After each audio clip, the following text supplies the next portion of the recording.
Hola, mi nombre es Gisela Fortuna, soy una de las personas que ha escrito este paper que habla de desaprender la creatividad normativa.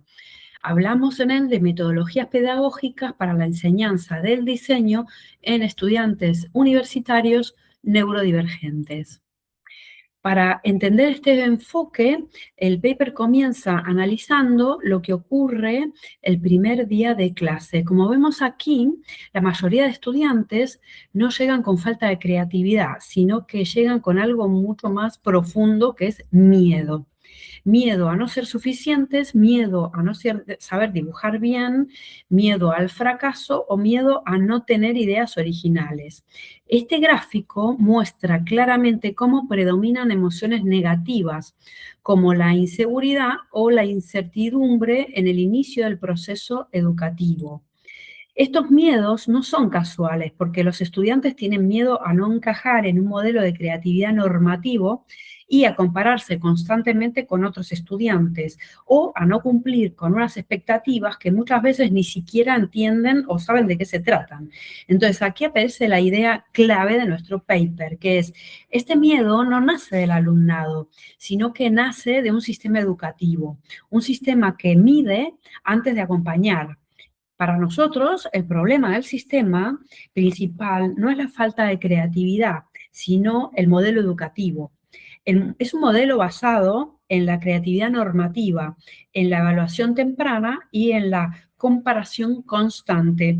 Este sistema genera un bloqueo creativo porque obliga al estudiante a demostrar continuamente que es válido en lugar de permitirle explorar. Necesitamos un cambio de enfoque y aquí es donde el paper propone un cambio fundamental, ¿no? Que es la creatividad no es una cuestión de talento, sino que es una cuestión de procesos. Y no se trata de tener ideas brillantes del principio, sino de aprender a pensar, a cuestionar y a investigar. La creatividad se construye, no se tiene o no se tiene, como se decía muchos años atrás, ¿no? La metodología del paper es que a partir de esta idea proponemos una metodología pedagógica diferente. En primer lugar, aprender haciendo. En segundo lugar, eliminar la idea de un resultado único o correcto. Y también entender el error como parte del proceso de aprendizaje.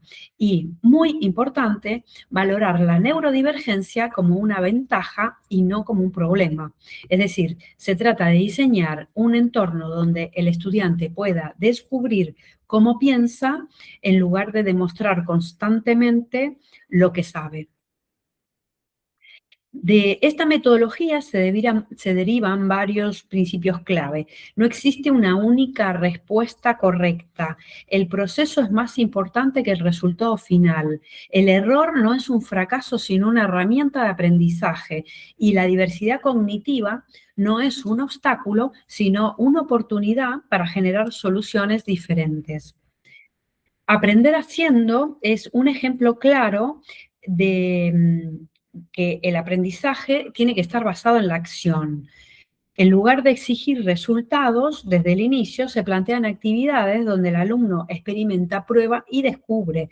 Esto permite reducir la presión y centrarse en el proceso mental y creativo de cada estudiante.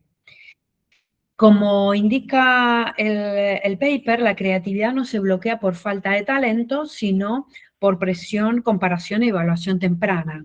Cuando el aula deja de exigir demostraciones constantes de valía, la creatividad empieza a expandirse y creemos que el cambio no está en el alumno, sino en el entorno. También trabajamos con estos ejercicios de Zero Waste Fashion porque son de gran utilidad, porque el objetivo no es llegar a un resultado perfecto, sino investigar, explorar y trabajar con limitaciones. Este tipo de ejercicios obliga al estudiante a pensar de manera diferente y a desarrollar soluciones propias. También el ejercicio de volumen nos ayuda a poner foco, guía al alumnado a poner foco en el proceso y no en el resultado final. No se trata de copiar una solución, sino de construirla paso a paso, entendiendo las decisiones que se van tomando. ¿Qué demuestran estos ejercicios? Varias cosas. En primer lugar, que reducen el miedo inicial. En segundo lugar, fomentan un enfoque basado en el proceso.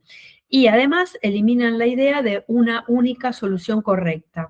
Y finalmente, funcionan especialmente bien en contextos de neurodivergencia, donde la diversidad de pensamiento es clave. Y la evaluación es otro aspecto fundamental en el proceso de aprendizaje, porque el paper también propone pasar de una evaluación tradicional a una evaluación formativa. No se evalúa solo el resultado, sino el proceso, la forma de pensar y la evolución del estudiante. Y la evaluación deja de ser un mecanismo de clasificación, pasa a ser una herramienta de aprendizaje. Y también incorporamos la autoevaluación del alumno como un punto muy interesante. En el último día, si comparamos el inicio con el final del curso, vemos un cambio muy significativo porque las emociones negativas disminuyen y aparecen emociones positivas como la confianza, el interés o la motivación. Y esto demuestra el impacto real que tiene este enfoque pedagógico. Para medir los resultados, este gráfico resume ese cambio porque se pasa de un estado inicial dominado por el miedo a uno final donde predominan emociones como la alegría, la confianza o el interés. Es decir, no solo cambia el aprendizaje, sino también la relación del alumno con el proceso creativo. Utilizamos todas estas metodologías y pedagogías. En esta tabla es un resumen de todo lo que utilizamos y todas ellas comparten una idea en común, que es aprender haciendo, centrarse en el proceso y utilizar el error como una herramienta y adaptar la enseñanza a la diversidad del alumnado. En conclusión, nuestro paper plantea que es necesario desaprender la creatividad normativa. Es decir, necesitamos abandonar los modelos rígidos educativos y apostar por metodologías que acompañan el proceso del estudiante, porque la creatividad no se enseña evaluando, sino que se enseña acompañando. Y la diversidad, especialmente en contextos neurodivergentes como son los creativos, no es un problema, sino una oportunidad para enriquecer el aprendizaje.